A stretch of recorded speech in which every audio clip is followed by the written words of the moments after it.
बिस्मिल्लाहिर्रहमानिर्रहीम। अस्सलामुअलैकुम। औरतों के लिए ज़िंदगी भर के निचोड़ टोटके।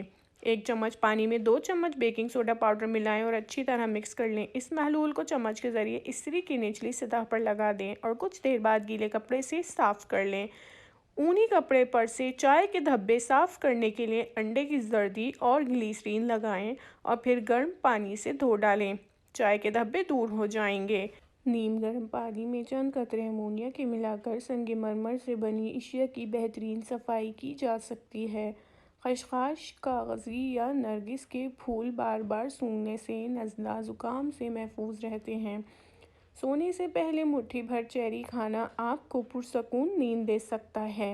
मोज़े उतारने के बाद पाँव की बदबू दूर करने के लिए इन्हें थोड़ी देर सिरका मिले पानी में डालकर बैठ जाएं। इसके खुशगवार नताइज बरामद होंगे। लेकिन अगर पाँव पर कोई खुला ज़ख़म मौजूद हो तो इस अमल से गुरेज करें। सर्द मौसम में गर्म दूध में हल्दी, चुटकी भर नमक और गुड़ मिलाकर बच्चों को पिलाएं। इससे नज़ला, ज़ुकाम, खांसी और सांस लेने में तकलीफ से राहत मिल जाएगी।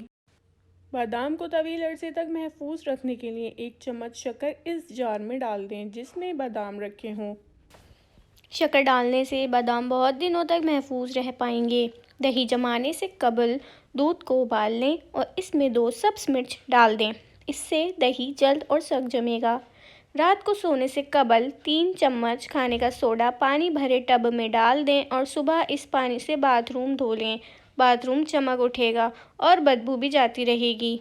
1 चम्मच खाने का सोडा, नमक और सुहागा लेकर किसी बोतल में रख लें। रोज़ाना इससे दांत साफ करें। इससे दांतों की पीलाहट ख़त्म हो जाएगी। सरसों के तेल में 1 चाय का चम्मच नमक मिलाकर दांतों पर लगाने से दांत सफ़ेद हो जाते हैं। खुश्क लीमू के छिलकों का सफ़ूफ बना लें और इसमें नमक मिलाकर दांत साफ़ करें।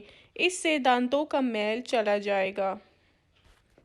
दोस्तों, मज़ीद इन्फॉर्मेटिव वीडियोस देखने के लिए हमारे चैनल को सब्सक्राइब करें और बेल आइकन का बटन ज़रूर प्रेस करें। मिलते हैं आपसे अगली वीडियो में। जब तक के लिए अल्लाह हाफ़िज़।